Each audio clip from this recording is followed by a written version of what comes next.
RP publishing house में आप सभी का स्वागत है। हमारे द्वारा बनाए गए वीडियो अगर आपको अच्छा लगता है तो लाइक एंड सब्सक्राइब करें, ज़्यादा से ज़्यादा शेयर करें।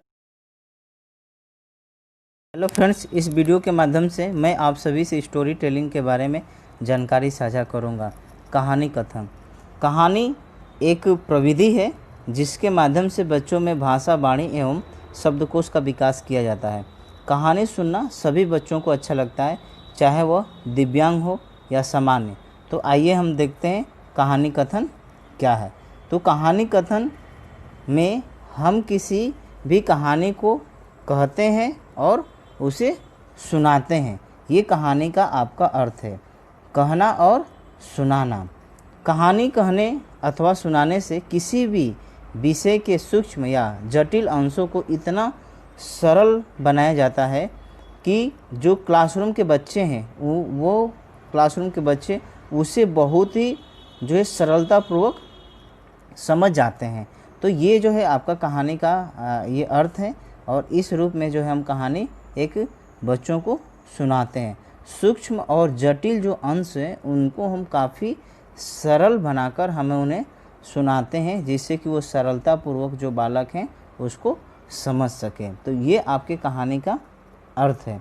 और जैसा कि अगर हम इसके संदर्भ में अगर हम बात करें कहानी के संदर्भ में, तो अगर कोई भी आपके विषय है, अगर उस विषय को अगर हम सूक्ष्म लेवल पर अगर हम जाकर उसे बताते हैं और हम कभी उसके जो जटिल अंश है अगर उसको हम एक्सप्लेन नहीं करते हैं और हम उसको रोचक तरीके से अगर हम बच्चे को नहीं समझाते हैं, तो एक छोटे बालकों में ऐसा बताया जाता है कि उनका मानसिक विकास इस लेवल तक नहीं होता है कि वह एक सूक्ष्म और जटिल चीज़ों को जो है आसानी से समझ लें।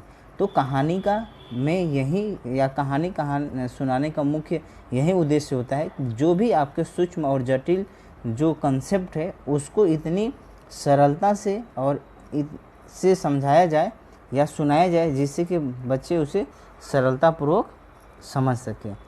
तो ये चीज़ें आपका ये कहानी का जो एक प्रविधि का अर्थ है। और कहानी एक टेक्निक्स है जो एक बच्चे के लैंग्वेज डेवलपमेंट, उसके स्पीच डेवलपमेंट और भी उसके एकेडमिक जो है अचीवमेंट में जो है इसका प्रयोग करके हम सिखाते हैं। अब हम स्टोरी की अगर बात करें तो स्टोरी के अलग अलग प्रकार होते हैं। एक तो होता है आपका कन्वेंशनल स्टोरी, जो परंपरागत तरीके से जो चली आ रही है, वो कहानी जो है कन्वेंशनल होती है। जैसे अलग अलग कहानियाँ हैं जो घर में जो हम नानी के माध्यम से, दादाजी के माध्यम से, अन्य लोगों के माध्यम से हम सुनते हैं और वो कहानी उन्होंने भी किसी के माध्यम से सुना होगा। तो इस तरीके के जो आपके कन्वेंशनल स्टोरी होता है। उसके बाद एक है टीचर मेड स्टोरी, ठीक, शिक्षक द्वारा निर्मित कहानी। तो ये कहानी है। फिर उसके बाद आपका एडॉप्टेड स्टोरी है, ये अनुकूलित कहानी है। उसके बाद स्टूडेंट मेड जो आपका स्टोरी है, छात्रों द्वारा निर्मित कहानी, ये भी एक कहानी है। तो ये आपके कहानी के अलग अलग प्रकार हैं।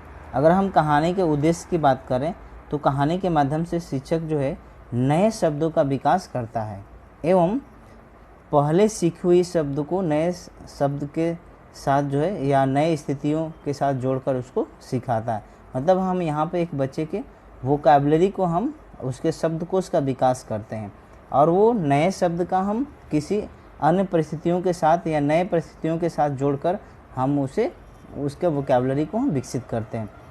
इसके साथ साथ बालक की जो सोचने की प्रक्रिया है उसको हम उद्दीपित करते हैं। उदाहरण के लिए आप देख सकते हैं कि एक कहानी हम कहते समय हम उससे बार बार बीच बीच में ये प्रश्न पूछते हैं कि क्या हुआ, आगे क्या हुआ, कितने लोग थे, फिर क्या हुआ। तो इस प्रकार के हम प्रश्न बीच बीच में बच्चे से पूछते रहते हैं। तो ये प्रश्न बीच बीच में पूछना, बीच बीच में बच्चे से इस प्रकार के चीज़ों को जानने का प्रयास करना, इससे क्या होता है कि एक बच्चे के अंदर जो है जो सोचने की जो प्रवृत्ति है वो उसके अंदर उद्दीपित होती है, वो प्रक्रिया जो है चलती है। तो इस तरीके से हम बच्चे से कहानी सुनाते समय बीच बीच प्रश्न पूछते हैं। इसके साथ हम उसमें इमेजिनेशन, कल्पना करने की शक्ति या अमूर्त चिंतन की में जो है हम विकास करते हैं या हम उसे अवसर देते हैं। जैसे कि कहानी हम बच्चों को सुनाते हैं, परियों वाली कहानी, अन्य जो कहानी, तो उसमें बच्चा क्या करता है कि उस चीज़ों को एक काल्पनिक तौर पर उसको देखता है, ठीक। तो अमूर्त जो उसे दिखाई नहीं दे रहा उसके बारे में चिंतन करता है।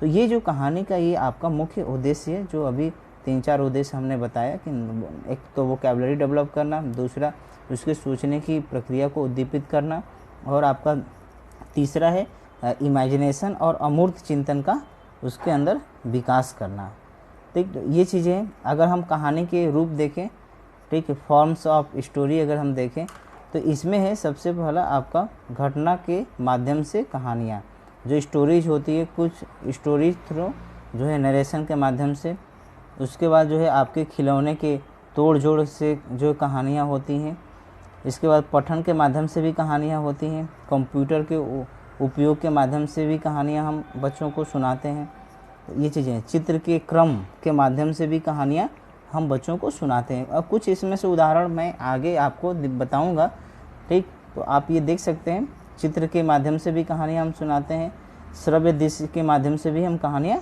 बच्चों को सुनाते हैं। तो ये अलग अलग आपकी कहानियाँ के प्रकार हैं जो आप यहाँ देख सकते हैं, और आप इस कहानियों का प्रयोग करके जो है एक बच्चे के भाषा और वाणी का विकास, साथ ही साथ उसके वोकैबुलरी का विकास आप कर सकते हैं।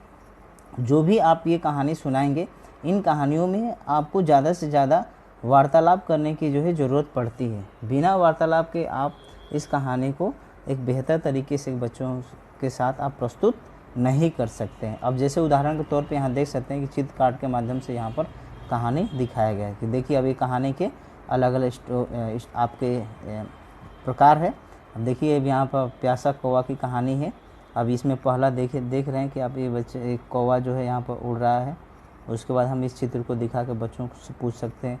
दूसरे में यहाँ कंकड़ वो जो है डाल रहा है, ला रहा है। उसके बाद यहाँ पर आप देख सकते हैं। तो इस तरीके से जो है वो हम कहानियाँ, इस सारी चीज़ों को बच्चों को सुनाते हैं। तो ये है आपकी एक चित्र के माध्यम से। उसी तरह से लिखित रूप में कहानियाँ हैं। तो लिखित रूप में आप देख सकते हैं यहाँ प्यासा कौवा है, उसको ये लिखित रूप में ये दिया गया है। तो इस तरीके से कहानी है, ये कहानी के अलग अलग रूप है, जैसा कि हम लोगों ने ऊपर देखा था। जैसे ये चित्र के क्रम भी है, चित्र कार्ड के माध्यम से भी है, और उसके अलावा जो है आपका लिखित जो है रूप में भी ये पठन के माध्यम से कहानियाँ हैं। तो ये कहानियों के प्रकार हैं। उसके बाद अगर हम इसमें देखें ड्रामाटाइजेशन, क्योंकि कहानी में एक ड्रामाटाइजेशन बहुत ही महत्वपूर्ण होता है। जब तक आप कहानी बच्चों को सुनाएंगे और जब उसे ड्रामाटाइजेशन करके आप बच्चों को दिखाएंगे, और उस ड्रामाटाइजेशन में जो आपके कहानी में जो पात्र है, वो पात्र अगर बच्चों के को देकर आप उससे करवाएंगे तो बच्चे बहुत ही इंटरेस्टेड तरीके से, बहुत ही रुचिपूर्वक तरीके से उसको सीखेंगे और समझेंगे। तो ये चीज़ें हैं। तो इस तरीके से हम यहाँ पर ड्रामाटाइजेशन के माध्यम से कहानियाँ सुनाते हैं। अब ये ड्रामाटाइजेशन का भी कुछ अर्थ है, और इसमें सबसे पहला है कि किसी भी जो है कल्पना की हम व्याख्या के लिए जो है ड्रामाटाइजेशन बहुत ही आवश्यक होता है। किसी घटना का वर्णन करने के लिए ड्रामाटाइजेशन हमें करना चाहिए, नाटकीकरण। पुनर्विधि एवं सारांश बताने के लिए भी हमें ड्रामाटाइजेशन करना चाहिए। कहानी के बारे में छात्रों से ज्ञान का मूल्यांकन करने के लिए हम ड्रामाटाइजेशन का प्रयोग कर सकते हैं। उसके बाद फॉलोअप के लिए ड्रामाटाइजेशन बहुत ही महत्वपूर्ण होता है। और आप यहाँ देख सकते हैं कि चित्र के माध्यम से यहाँ ड्रामाटाइजेशन बच्चों को अलग अलग जो है पात्र देकर यहाँ पे किया गया है। जैसे प्यासा कौवा का जो मैंने अभी दिखाया था, यहाँ देख सकते हैं। तो इस तरीके से बच्चों को काफ़ी रोचकपूर्ण जो है कहानी लगेगी, और उससे ध्यानपूर्वक वो सुनेंगे और समझेंगे। अब जब भी हम कहानी सुनाते हैं तो हमें क्या करना चाहिए, क्या नहीं करना चाहिए। कहानी सुनाते वक्त ये सारी बातों को हमें ध्यान में रखना चाहिए। तो कहानी सबसे पहले तो एक तो बालक के जो मानसिक आयु है उसके अनुरूप जो है अनुकूलित होना चाहिए। ये हमें ध्यान में रखना होगा। जो भी बच्चे के जो मेंटल एज है, उस मेंटल एज के अनुसार जो है हमें कहानी को सिलेक्शन करना चाहिए, कहानी को लेना चाहिए। कहानी का जो है चुनाव करते समय विशेष जो है ध्यान रखना चाहिए कि जो कहानी का जो कथन है वो पर्याप्त है कि नहीं है। तो ये सारी चीज़ें जो है हमको ध्यान में रखना होगा। कहानी की क्रियाशीलता, वार्तालाप, नाटकीकरण एवं मनोरंजन के लिए जो है गुण उसमें होना चाहिए। ऐसा हम कहानी करें कि उसमें हम उसको क्रियाएं भी कुछ कर सकते हैं, बच्चों से वार्तालाप भी कर सकते हैं, उसको ड्रामाटाइजेशन भी कर सकते हैं, बच्चों को मनोरंजन भी मिले। तो इस प्रकार की चीज़ों को हमें कहानी का सिलेक्शन चुनाव हमें करना चाहिए। कहानी हमेशा कहना ही नहीं चाहिए बल्कि बच्चों से भी बीच बीच में निकलवाना चाहिए, बीच बीच में प्रश्न करने चाहिए कि क्या होगा, क्या हुआ होगा। तो इस तरीके से हमें बीच बीच में बच्चों से प्रश्न पूछना चाहिए। ठीक, अब बीच बीच में हमें बच्चों को जो उत्साहित भी करना है कि आगे क्या होगा, हाँ बच्चे से पूछना चाहिए। इस तरीके के हमें प्रश्न बच्चों से करना चाहिए। इसके बाद जो है चित्र का श्रृंखला भी हमें बच्चों का बनाना चाहिए और बच्चों से उसको स्टोरी को हमें जो है क्रम में लगवाना चाहिए, उसको प्रदर्शित करना चाहिए। ये सारी चीज़ें हमें कहना होगा। सभी कहानियों का नाटकीकरण करना जो है आवश्यक नहीं है, ये भी चीज़ को ध्यान में रखना है कि ड्रामाटाइजेशन ये नहीं कि जो कहानी का ड्रामाटाइजेशन नहीं हो सकता है उसको भी हम ड्रामाटाइजेशन करें, तो ऐसा नहीं है। जिसका ड्रामाटाइजेशन हो सकता है कि नाटकीकरण, उसी का हमें नाटकीकरण करना चाहिए। जिसका नहीं हो सकता है उसके लिए हमें प्रयास नहीं करना चाहिए। छात्रों को कहानी लिखने के लिए प्रेरित करना चाहिए, बच्चों को जो है मोटिवेटेड करना चाहिए कि आप कहानी लिखें। छोटे बच्चों को कहानी पढ़ाते समय कहानी में जो भी प्रयुक्त वार्तालाप को जो है स्पीच बैलून के माध्यम से हमें प्रदर्शित करना चाहिए। जैसे कि आप देखते हैं कि बच्चों का जो है ऐसे आपने चित्र बना दिया, ऐसे जैसे सपोजिटरी बच्चा है, बच्चे का आपने ऐसे चित्र बना दिया और उसके सामने ऐसे बैलून बना के, तो इस तरीके से जो है स्पीच बैलून का हमें प्रयोग करना चाहिए। तो ये आपका कहानी है। इस कहानी के किस तरीके से हमें पढ़ाना चाहिए इसके बारे में मैं आप सभी को अवगत कराया और मैं आशा करता हूँ कि आप सभी को अच्छा लगा होगा। तो प्लीज़ इस वीडियो को अपने दोस्त मित्रों के साथ शेयर करें, जिससे कि वो भी स्टोरी टेलिंग के बारे में जानकारी प्राप्त कर सकें और बेहतर तरीके से अपने एक स्पेशल स्कूल में क्लासरूम में बच्चों के साथ वो प्रैक्टिस कर सकें। और अभी तक आप सभी ने हमारे चैनल को सब्सक्राइब नहीं किया है तो सब्सक्राइब कर लीजिए, बेल आइकन को प्रेस कर लीजिए ताकि नोटिफिकेशन के माध्यम से जो भी हमारे चैनल द्वारा वीडियो बनाया जाता है वो आपको समय पर उपलब्ध हो जाए और उसके बारे में आप जानकारी प्राप्त कर लें। धन्यवाद।